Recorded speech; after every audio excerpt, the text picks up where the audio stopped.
Salve, salve, de volta com você agora para falar sobre ergonomia. Nome estranho, né? Pois é, e não é economia não, tá?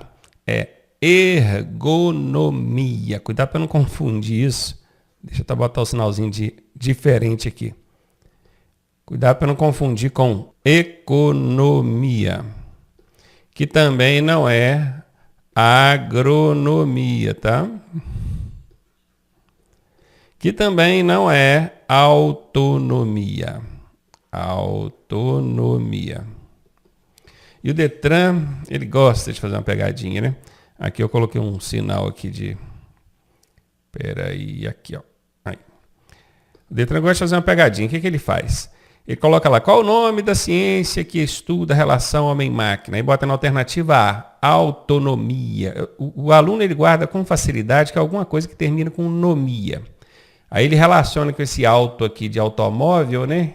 E ele vai e cai igual um patinho. Não é autonomia, não é agronomia, não é economia. É ergonomia. De ergonômico, ergonômico. Isso é o quê? É a ciência que estuda a relação homem-máquina. Relação homem-máquina, a interação. Como é que o ser humano se relaciona com a máquina, como é que a máquina corresponde ao ser humano. O objetivo dessa ciência chamada ergonomia é oferecer maior conforto e maior segurança aos usuários de veículos.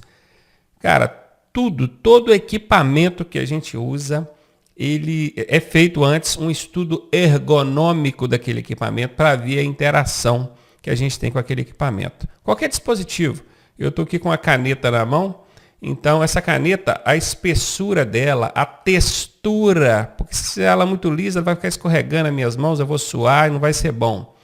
Tem aqui dois botõezinhos ao alcance do meu dedo indicador, onde eu posso ir mudando aqui os slides quando eu estou escrevendo ou quando eu estou dando a aula.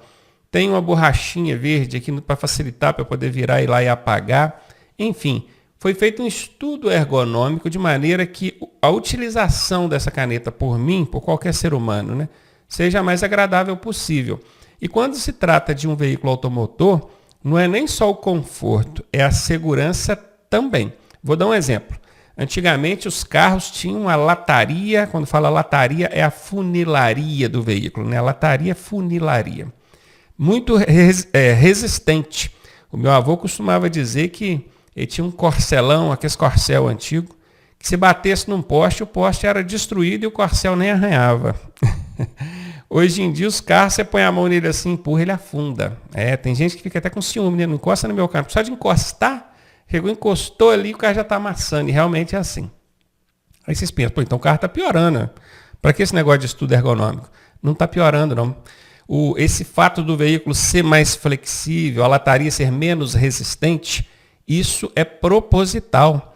Porque imagina, vamos pegar um tijolo, uma almofada, um tijolo e uma almofada. Um tijolo e uma almofada. Pensou nesses dois objetos? Um bloco de tijolo e uma almofada. O bloco de tijolo é duro, resistente. Põe ele na parede e bate a cabeça lá. Vai machucar, não vai? Agora pega a almofada e coloca lá na parede. A almofada, ela afunda na hora que você bate a cabeça, mas a sua cabeça não machuca.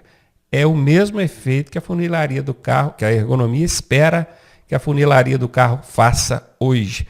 Então, na hora que você colide com algum objeto, num carro onde a lataria é mais flexível, ela vai absorver, faz aquele efeito sanfona, né? Absorvendo a força do impacto, transmitindo menos impacto para os ocupantes do veículo. Tá vendo? Então, tudo é proposital. Quem reclama aí que a funilaria, que a lataria do veículo hoje não é tão resistente, é porque não analisou pelo lado ergonômico. E, obviamente, um carro, ele é todo cheio de estudos ergonômicos. Todo cheio. Tem um monte de exemplos que a gente poderia dar aqui. Não vamos ficar presos nisso, senão a gente não avança, né? Então já sabe o que é ergonomia. É uma ciência que estuda essa relação homem-máquina, sempre objetivando oferecer o quê? Maior conforto e segurança aos usuários e ocupantes do veículo. Nós temos aqui alguns exemplos de ergonomia relacionada ao veículo. Aqui nós temos o ABS. O que é ABS? É Anti-Blocker System, ou seja, um sistema de freio que não bloqueia, não trava. Isso aqui é ótimo, é excelente. Para quem dirige um carro sem freio ABS, Na hora que ele precisa dar uma freada de emergência, as rodas travam e o carro arrasta as rodas. No que ele arrasta as rodas, você perde o controle direcional. Talvez você não entenda o que eu estou dizendo aqui, porque você ainda não dirige, não passou por uma situação dessa. Mas o carro, quando ele trava as rodas e começa a chiar, arrastar as rodas, não adianta virar o volante não, porque ele não vai obedecer a direção. Ele só vai para onde a força da física está levando ele. Imagina isso dentro de uma curva. Você entrou numa curva, quando você percebeu que estava correndo demais, você tacou o pé no freio. Ele trava as rodas e passa direto na curva. Buraco, ou barranco, né? Ou contramão e colide quem vem em sentido contrário. Com o ABS, esse problema foi resolvido. Porque o ABS ele é um sistema anti-bloqueio. Ele não deixa o freio travar. Você pode meter o pé no freio com a força que você quiser. Ele não vai travar, ele não vai arrastar os pneus. Ele tem sensores ali no sistema de freio que na hora que percebe que a roda vai travar, ele solta o freio. Mas ele solta assim, fração de segundo. Tanto que se você frear com muita força num carro que tem ABS, você vai sentir o pedal de freio vibrando. Vibrando, por que ele vibra? É porque é o sistema de freio abrindo e fechando ali, ó, as pastilhas para evitar que o carro trave e arraste os pneus. Se você observar uma marca de freada de um carro com freio ABS, que não deixa as rodas travarem, você vai ver que ela faz um chiado assim, quer ver? Ó, você pisou, ela olha na tela aqui comigo, ela vai fazendo assim, ó, ela vai fazendo assim, ó, ok? Agora, se o carro não tem freio ABS, na hora que você pisa, ele fica aquele risco no pneu assim, ó. Esse segundo aqui, onde fica o risco, é um perigo, porque você perde o controle direcional. Isso aqui principalmente quando você vê um animal na pista. Você vê ali um boi, um cavalo, um bicho grande. Você pisa no freio com toda a força, aí na hora que você percebe que está chegando o animal e não consegue parar, você tenta virar o volante e o carro não obedece sem o ABS. Com o ABS, ele mantém o controle direcional, você consegue frear e desviar ao mesmo tempo. Então isso aqui, esse sistema ABS, é resultado de ergonomia, estudo, para tentar corrigir na verdade, né, uma falha humana, que é não ter ali a sensibilidade no pé e a habilidade necessária, suficiente, para evitar que o carro arraste os pneus. Aí você pode me perguntar assim, professor, e se o meu carro não tiver ABS, como é que eu faço para evitar isso? Olha, quando acontece alguma coisa, um cavalo apareceu de repente na frente da gente, a gente mete o pé no freio mesmo. Se no susto você faz isso, uma criança, né? E aí a tendência é o carro travar as rodas e arrastar. Quando você perceber que não vai parar antes daquele obstáculo, você tira o pé do freio. No que você tirar o pé do freio, só alivia o pé do freio. E pode pisar de novo depois. Você tira o pé do freio virando o volante. Porque no momento que você tira o pé do freio, a roda volta a girar, retoma a aderência com o pavimento e aí você consegue fazer o desvio. Tem vídeos na internet de pilotos de testes mostrando isso funcionando. Se você quiser dar uma pesquisada depois, eu acho que vale a pena. Aqui nessa segunda imagem, nessa imagem de cima, na verdade, né, nós temos aqui a postura do motorista. Perceba, presta bem atenção na curvatura dos braços desse motorista. Está vendo? O braço dele não está totalmente esticado, mas também não está encolhido de tal maneira que os cotovelos fiquem pegando aqui, ó, nas costelas dele. Ó, nas costelas dele. E presta atenção, gente, eu falei isso principalmente quem é mais baixinho. Ele quer chegar o banco muito para frente para ver a frente do carro. E com isso, os cotovelos ficam aqui, ó, encostados na barriga, aqui, ó, nas costelas do motorista. Isso é péssimo, porque você perde um pouco a mobilidade aqui para trabalhar com o volante. Aí alguém pode me dizer assim, não, professor, a gente chega para frente que é por causa das pernas aqui não alcançar. Não é. Porque o assento, ele chega para frente. E o encosto é independente. Então, você regula a inclinação do encosto para frente ou para trás e o assento independentemente. São coisas independentes. E ainda tem carro que o assento eleva. Ele suspende aqui, ó. Tem carro que faz isso. Se o seu carro eleva o assento, melhor, que aí você vai ter uma visão um pouco melhor aqui da pista. Porque realmente tem gente que é tão baixinha que na hora dela olhar para o trânsito lá, o volante fica na frente dela. A curvatura do volante que fica na frente dos olhos dela. É verdade, estou dizendo. Aí tem gente que olha por dentro do arco do volante aqui, ó. É terrível, né? Mas enfim, a ergonomia, analisando isso, hoje já oferece bancos com regulagem de altura, para você conseguir ver acima do volante. E mais, A maioria dos veículos hoje, se não todos, já tem também regulagem de altura do volante. Você vai aqui debaixo aqui do painel, tem uma alavanquinha, você puxa ela, o volante fica solto. Ele não sai na sua mão não, mas ele fica livre. Aí você regula ele na altura que você quer, a pessoa que é mais baixinha vai abaixar um pouco esse volante, depois vai trava de novo. Aí o volante não fica na frente da pessoa. Tá vendo? São ajustes que a ergonomia te oferece para melhor conforto e até segurança, porque sem ver como é que fica a segurança, né? Complicado. E é claro, gente, aí entra também o airbag, nós já vimos sobre o airbag, o cinto de segurança de 3 pontos retrátil, que é aquele que auto se ajusta ao seu corpo. Enfim, muitos itens aqui que podem ser oferecidos para proporcionar maior segurança e conforto a esses usuários. O motorista deve tomar cuidado com esta facilidade subjetiva. O que é subjetiva? Dirigir um carro antigamente era muito mais difícil, porque ele não tinha todos esses recursos ergonômicos. Então, conforme a coisa vai avançando, cria-se uma facilidade, mas cuidado que isso é uma facilidade subjetiva, tá? Você não pode descuidar-se da atenção nem da conduta correta ao dirigir. Olha esse motorista aqui, ó.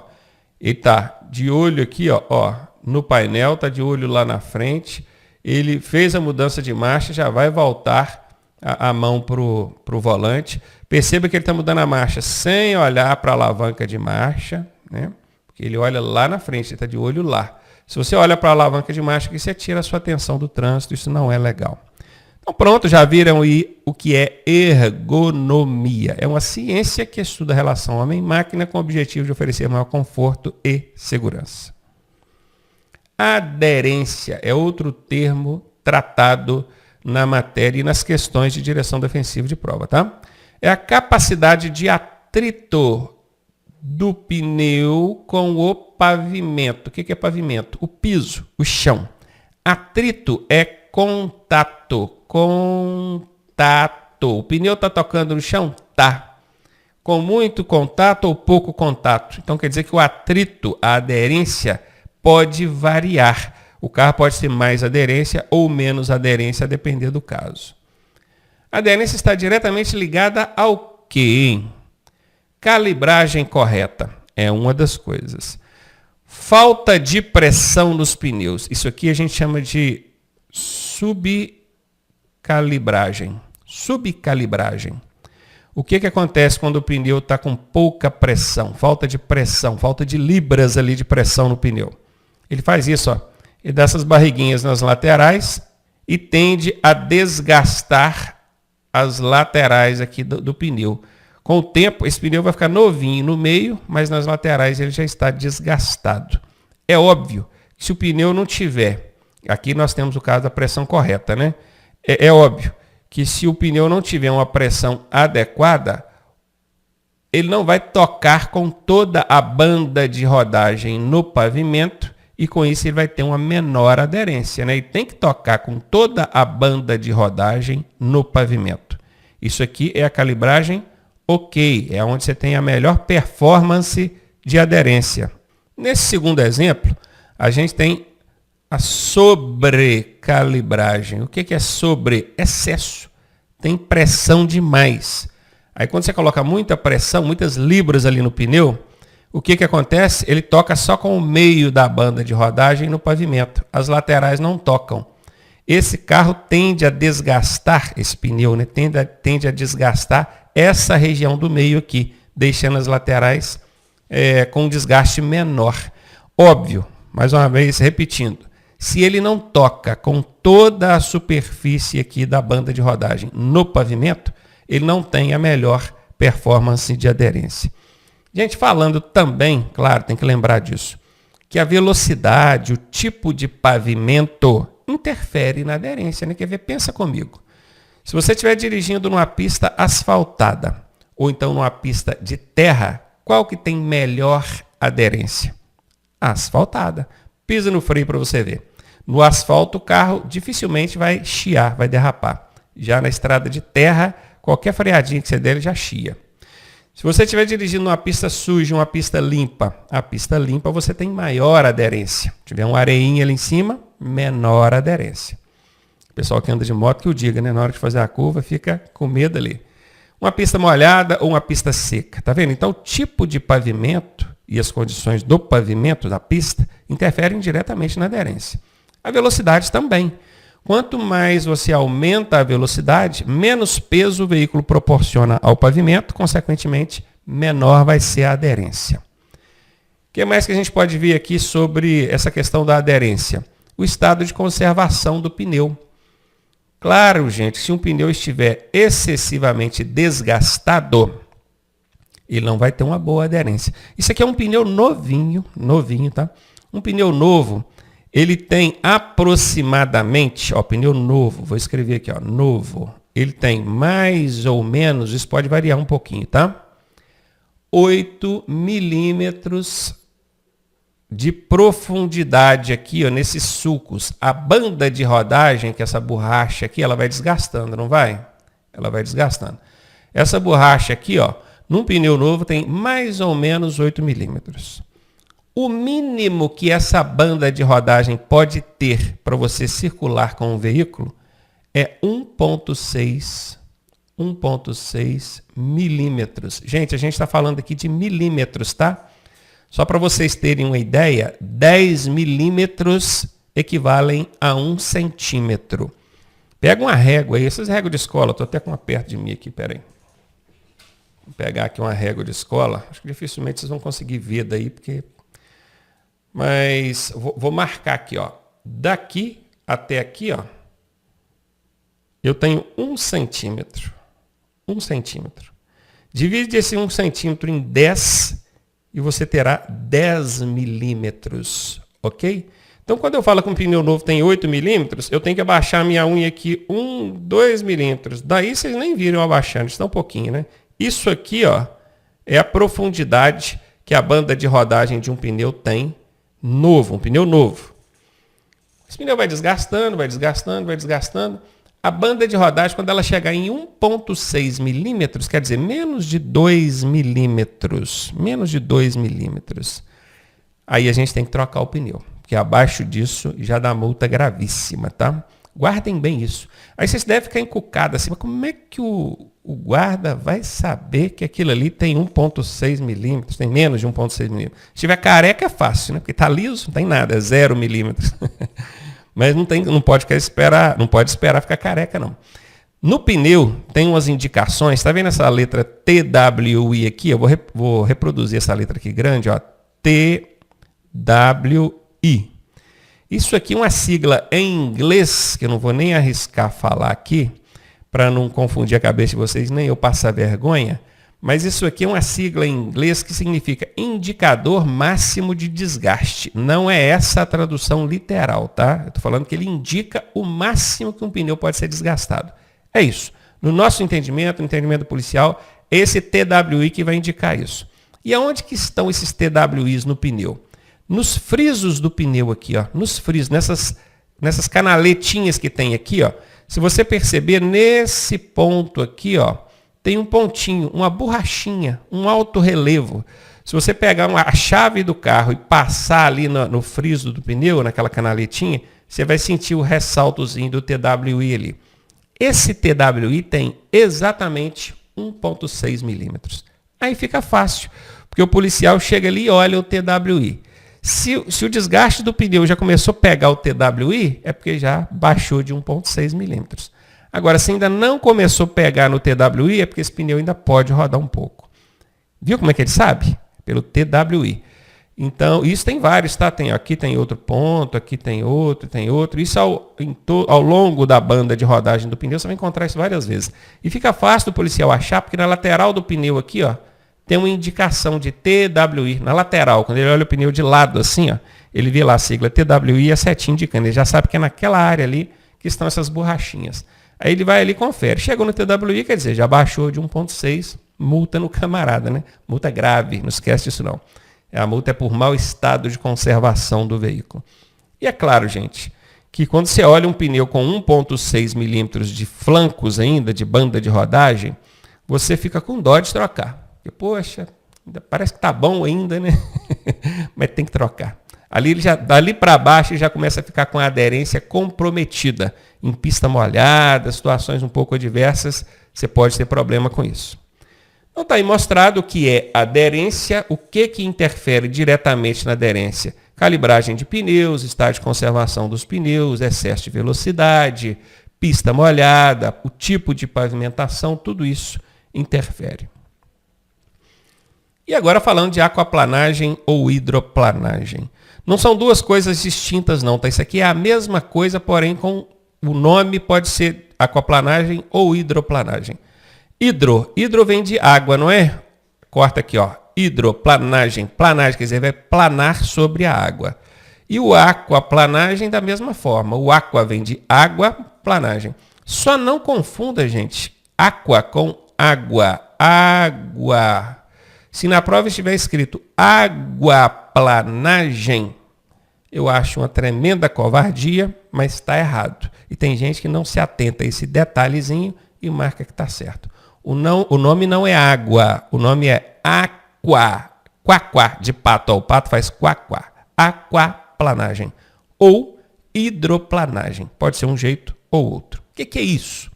Isso é a perda total da aderência dos pneus com o pavimento. Bom, nós acabamos de ver que a aderência é o contato do pneu com o chão, com o piso, com o pavimento. Olha o que esse quadrinho aqui está afirmando. Ó. Ele está dizendo que na aquaplanagem acontece uma perda total de aderência, quer dizer, o carro não tem nenhum contato. Qual que é o contato do pneu com o chão? É 0%. Zero. Eu não sei se vocês conseguem ver aqui, mas esse pneu ele não está tocando nessa linha preta que representa o asfalto. Não está. Ele subiu na camada d'água, no espelho d'água. E parece impossível uma coisa dessa, né? Como é que pode um carro de 1.500 quilos subir numa camadinha d'água? Jesus Cristo, que tinha ali seus 80 quilos aproximadamente, andou sobre a água e o pessoal até hoje duvida, né? Imagina um carro de 1.500 quilos. Como é que ele vai andar sobre a água? Isso não é barco? Pois é. Mas acontece por questões da física. Quando você aumenta a velocidade, o carro começa a perder peso. Isso por conta da própria velocidade e também por conta da aerodinâmica. Porque o ar vai batendo ali debaixo dele e tal. É o caso do avião, né? Por que o avião voa? Porque ele ganha tal velocidade que o vento batendo debaixo das asas levanta ele. Pode perceber que a turbina do avião não joga ele para cima, joga ele para frente.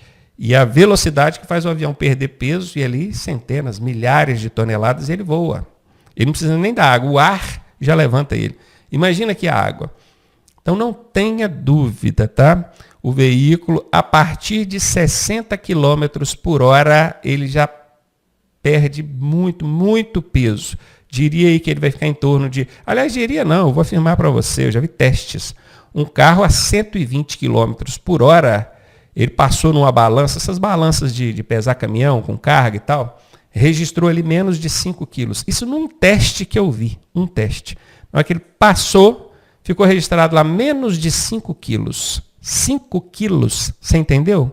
Divide isso aí para 4 pneus. 1 quilo e pouquinho para cada pneu. Se esse pneu não estiver bom, se a pista estiver com um espelho d'água grande, ele vai flutuar na camada d'água, no espelho d'água e vai deslizar. Então ele sobe sim na camada d'água, não tenha dúvida disso. Então está aqui, diz que ele perde totalmente a aderência em razão de uma fina camada d'água. Essa fina camada d'água, gente, é chamada também de espelho d'água. Aí tem um apóstrofo d'água. Não é poça d'água. Poça d'água, o efeito é outro. Quando você passa dentro de um grande volume d'água, o carro tende a travar. Você passa correndo e faz assim, aquele barulhão e segura. Você sente o carro segurando. Isso aí é outra coisa. Aqui é espelho, é camadinha d'água, é fininha, tá? Espelho d'água, camada, fina camada d'água, entre a pista e os pneus. O que fazer se o carro aquaplanar? Reduzir a marcha, tipo assim, tá de quinta, joga uma quarta, sempre tirando o pé da embreagem após mudar a marcha, que é para o carro tracionar novamente. E virar levemente a direção. Esse virar, na prova, eles costumam chamar de esterçar. Esterçar. Não é estressar não, tá? É esterçar.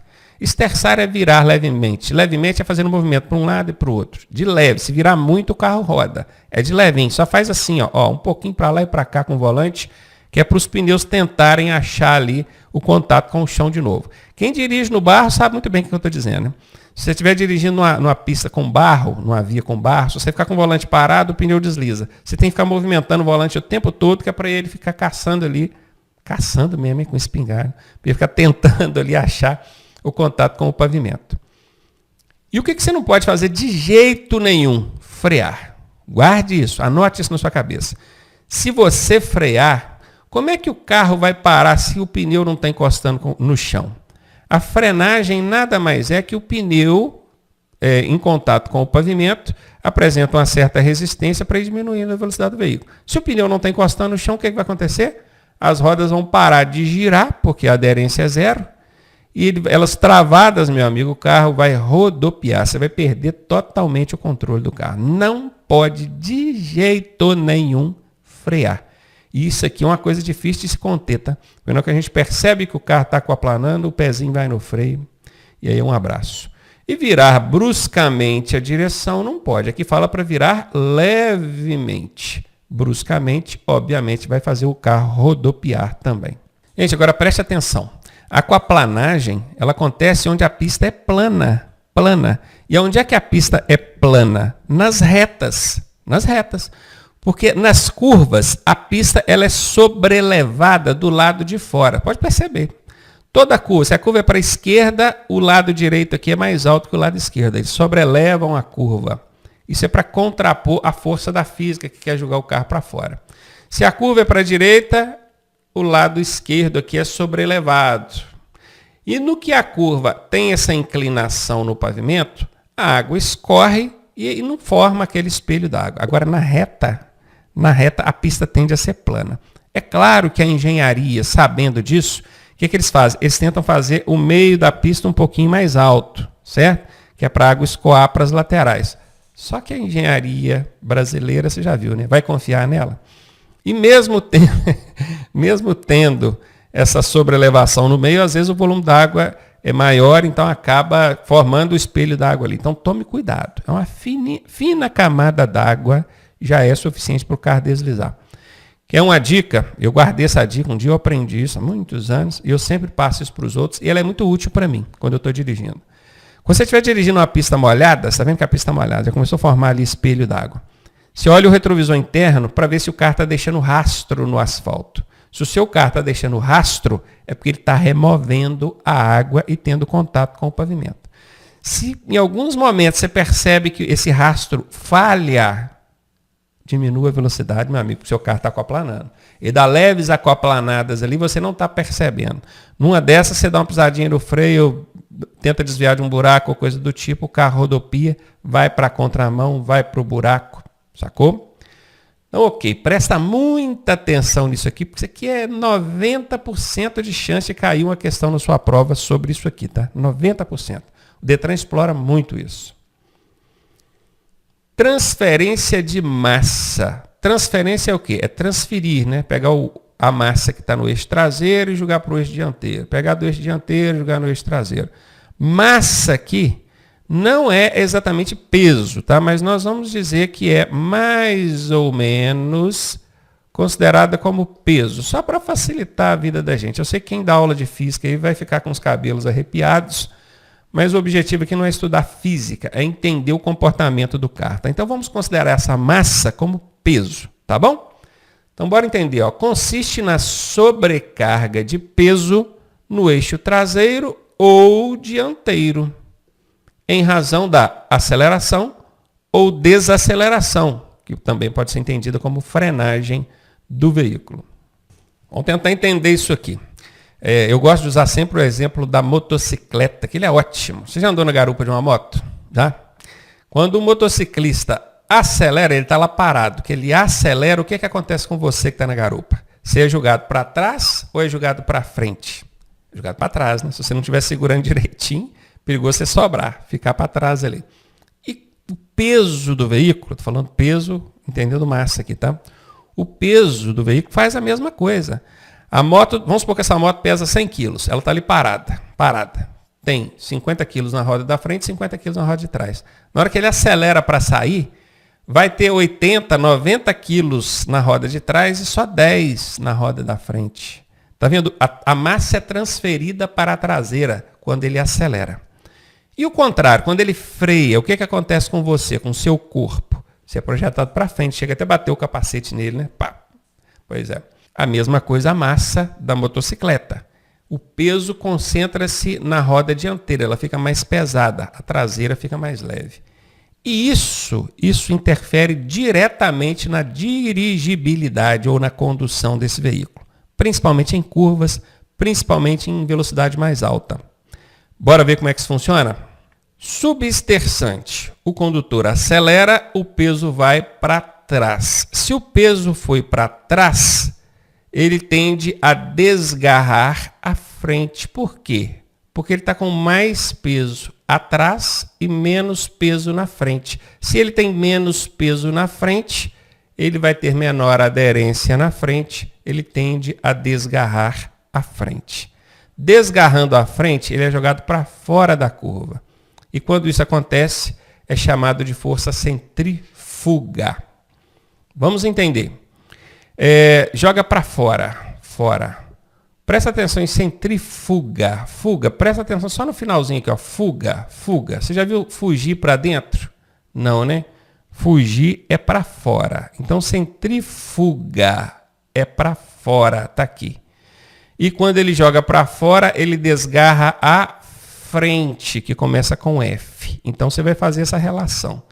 Desgarrou a frente, é jogado para fora, que começa com F. E fora é fuga. Ótimo. Entendemos o que acontece nesse comportamento substerçante. Vamos agora ver o sobresterçante, que é o contrário. Você, o condutor, desacelera ou freia. O peso vai para frente, não é? Raciocina comigo, ó. Você está na garupa da moto e o condutor freou. É freou ou freou? É freou, né? Desacelerou ou freou. O peso vai para frente. Você é jogado para frente. Se você é jogado para frente, o peso da moto também vai para frente. Gente, eu estou falando moto, mas isso aqui acontece em qualquer veículo, tá? Carro, caminhão, qualquer um. Se o peso está na frente, ele tem mais aderência na frente e vai ter menos aderência atrás. Se ele tem menos aderência atrás, ele tende a desgarrar a traseira. E aí ele é jogado para dentro da curva, o que é chamado de força centrípeta. Professor, não tem macetinho igual do outro lado aqui, não? Não precisa do macete. Está igual o Joãozinho que foi lá na escola e voltou todo empolgado, contou para a mãe dele assim, mãe, hoje a professora ensinou qual mão é a mão direita. Isso é mesmo, meu filho? Qual que é? Ele falou assim, essa aqui, ó. Ah, que bacana, parabéns, Joãozinho. E a esquerda, qual que é? Ele falou assim, não, essa a professora ainda não ensinou, não. Só na aula que vem. Sacou? É a mesma coisa aqui. Se você sabe que ele desgarra a frente, é jogado para fora, o que sobrar é traseira. Joga para dentro, força centrípeta. O centrífuga é fácil de guardar por causa do fuga, é ele que joga para fora. O outro, o que sobrou, é o centrípeta, é o que joga para dentro. Você não precisa decorar centrípeta, decora só o centrífuga, só o fuga. Guardou o fuga aqui, você já vai relacionar fuga com fora e fora com frente e a coisa vai funcionar. Agora, daqui para cima, você tem que lembrar do fenômeno que acontece com você na garupa da moto, né? Para você fazer a boa relação aqui, ó. Acelerou, o peso foi para trás. Se o peso foi para trás, ele tem mais aderência atrás e menos aderência na frente. Então, ao invés de desgarrar a frente, joga para fora a força centrífuga. Eu acho desnecessário ficar dando nome técnico para coisa. Substerçante, sobresterçante, centrífuga, centrípeta. Eu acho isso uma bobeira. Era para ter parado de perguntar isso em prova já. Bastava que o aluno entendesse a dinâmica da situação. Quando ele freia, o carro perde a traseira. Então ele é jogado para dentro ou para fora da curva. E esse lance de para dentro e para fora é outra coisa que causa muita dúvida, até instrutores na hora de explicar. Então vamos lá, deixa eu fazer um círculo aqui, ó. Vamos fazer um círculo aqui. Faz de conta que você está fazendo a curva para a direita. Só que eu vou fechar essa curva até virar um círculo, ó. Vim aqui. Cadê o lado de dentro desse círculo? Está aqui. Cadê o lado de fora desse círculo? Está aqui. É isso que é jogar para dentro ou para fora. Agora imagina que isso aqui é uma pista. Isso aqui é uma pista. Uma pista bem torta, né? Porque fazendo devagar é mais difícil ainda. Imagina que isso é uma pista. Você está com o seu carrinho dirigindo aqui, ó. Se você frear e esse carro desgarrar a frente, ele vai ser jogado para cá. Eu só falei errado, né? Quando você freia, ele desgarra a traseira. Desculpa. Se você frear e ele desgarrar a traseira, ele vai ser jogado para dentro aqui.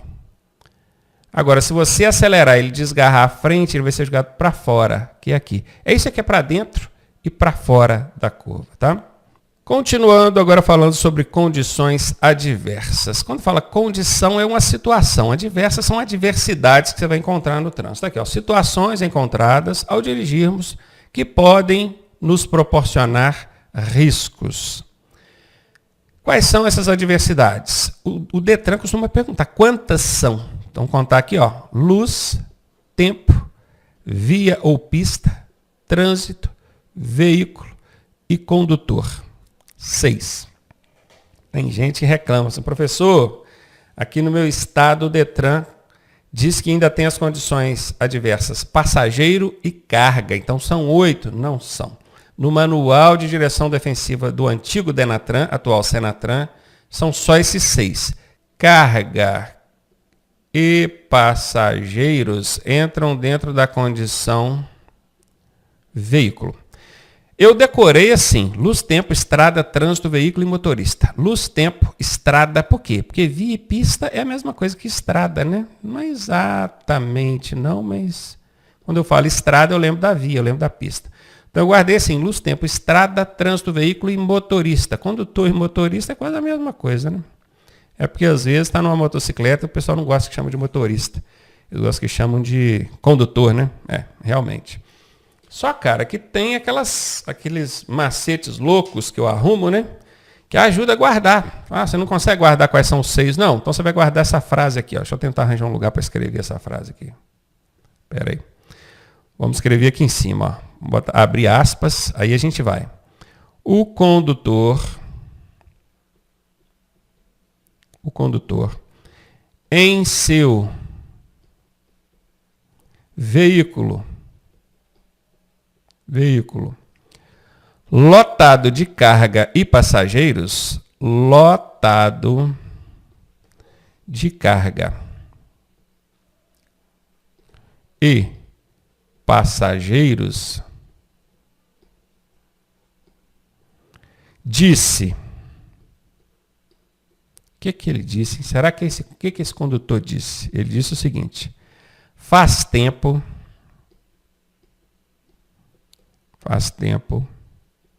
que eu não via uma luz no fim do... Eu não via uma luz no fim do trânsito. Ah, você achou que era túnel, né? A luz no fim do trânsito. Beleza. Guardou a frase? O condutor em seu veículo lotado de carga e passageiros disse: faz tempo que eu não vejo uma luz no fim do trânsito. Vamos encontrar? Condutor, veículo, carga, passageiros, tempo, via, luz, trânsito. 1, 2, 3, 4, 5, 6, 7, 8. Aqui eu incluí carga e passageiros, né? Por isso que deu 8. Então, se o seu Detran coloca 8, é isso aqui. Se o seu Detran coloca só 6, você já sabe que carga e passageiro faz parte do veículo. Gente, essas frases ridículas que eu invento, isso ajuda demais a memorizar, tá? Anota isso, De vez em quando você repita essa frase na sua mente e lembra assim, poxa, isso aqui são aquelas condições adversas que o Ronaldo falou. O condutor em seu veículo lotado de carga e passageiros disse: faz tempo que eu não vejo uma luz no fim do trânsito. Quando você lembra dessa frase, você lembra de condutor, veículo, carga, passageiro, tempo, via, luz e trânsito. Aí a coisa fica mais fácil, né? E só para finalizar aqui o nosso raciocínio, essas condições adversas, elas são praticamente as causas dos acidentes. Só que aqui está escrito que 90% dos acidentes acontecem por falhas humanas. Isso chama a nossa atenção de certa forma, porque a gente pensa assim, poxa, se fosse dividir 100% dos acidentes por essas 8 condições adversas, daria mais ou menos 16% para cada um. Ou seja, quantos acidentes aconteceram por problema de luz? 16%. Quantos acidentes aconteceram por problema de tempo? Chuva, calor, tal? 16%. Da via, 16%. E na hora que chegasse no condutor, deveria ser 16% também, né? Só que não. Só o condutor, ele é responsável por 90%, pelo menos 90%, tá, gente? Até passa um pouco desse número. É algo próximo de 90% dos acidentes de trânsito. Isso é muito preocupante. Isso é muito alarmante. Chama para nós a responsabilidade para refletirmos, pensarmos sobre a nossa conduta no trânsito. Por que tem acontecido tanto acidente? Por que no Brasil morre, em média, 30 a 35 mil pessoas por ano em acidentes de trânsito? Assustou com o número? É isso mesmo. Já chegou a 45 mil pessoas. Graças a Deus, em razão de trabalhos, em razão de ações realizadas por vários entes, instituições, organizações e pessoas relacionadas ao trânsito, esse número vem diminuindo em razão da conscientização, eu acredito que em consequência da conscientização do motorista. O pessoal vê o pessoal morrendo e começa a pensar, né? Eu tenho que tirar o pé, eu tenho que ser mais cuidadoso, porque senão a coisa complica. Então, isso aí. E agora a gente vai falar com detalhes sobre cada uma dessas situações. Bora ver? Começar falando da condição adversa luz. A condição adversa luz, ela está relacionada ao excesso ou à falta de iluminação. Quando for excesso, acontece por questão de ofuscamento. Você teve a sua visão ofuscada por excesso de luz. Eu trouxe aqui 2 exemplos ilustrados para vocês. Ó. Eu estou aqui olhando para os faróis desse carro e já estou sentindo aqui minhas vistas ofuscadas pelo farol dele. Então, quando um carro joga um farol alto no seu olho, você tem excesso de luz, ofuscamento. Ou então, nesse caso aqui, olha aí, ó, bem de manhãzinha ou bem ao entardecer, o sol muito baixo, você vê ele lá no final do horizonte, ele pegando o seu olho. Nesse primeiro caso aqui, a solução é, isso aqui é à noite, né, gente, obviamente, a solução é tirar a sua visão da direção do carro. Então, presta atenção nessa dica que eu vou dar aqui. Isso é perguntado em prova, tá? Normalmente, quando a gente está dirigindo em condição de baixa visibilidade, a gente tem que se orientar pela linha divisória da pista, a linha que está no meio da pista. Está chovendo, cerração, neblina, fumaça, oriente-se pela linha divisória, a do meio da pista. Só que nesse caso, a gente não pode direcionar a visão para a linha divisória, porque senão a gente vai estar olhando para o farol do carro. Então, nesse caso, a recomendação é que você se oriente pela linha de bordo. Então, vou escrever isso aqui, ó. Orientar-se, quer dizer, olhar, né? Orientar-se para linha de bordo, que é a linha que está na margem da via, aquela linha lateral. Ok? E aqui, qual que é a recomendação? Baixar a pala de proteção que tem ali na sua frente. O motorista e o passageiro também tem uma pala ali que ele baixa aquilo e dá uma quebrada ali no sol. A gente chama de quebra-sol também, né? E a falta de iluminação? E a falta de iluminação é a penumbra. Essa penumbra ela vai acontecer principalmente quando você estiver dirigindo ali na transição do dia para a noite. Por exemplo, por volta de 6 horas da tarde. Já começa a ficar escuro, de maneira que você não consegue ter aquela visão, né? Clarinha, tudo claro, bacana, igual era durante o dia. Aí você acende o farol, resolve nada. Porque o farol, ele tem muito efeito quando está num breu total. Está totalmente escuro, você acende o farol, coisa linda. Parece que se o farol for bom, então. Agora, naquele meio termo entre o dia e a noite, isso tanto no cair da noite quanto no amanhecer, tá? Acontecem dois problemas. É que os seus olhos ainda não acostumaram com aquele ambiente de penumbra e o farol resolve pouco. Quando eu falo o olho acostumar, é muito fácil. Você está andando na rua, o sol quente, aí você entra dentro de casa assim, de repente fica tudo escuro, não fica? Passa 1 minuto, 2, aí já começa a ficar mais claro. À noite, quando a gente vai dormir, também é do mesmo jeito. Você apaga a luz, fica um breu para não ver nada. Dali uns 10, 15 minutos, você já consegue ver alguma coisa, porque os seus olhos vão acostumando com a penumbra. Então, qual que é a recomendação da direção defensiva?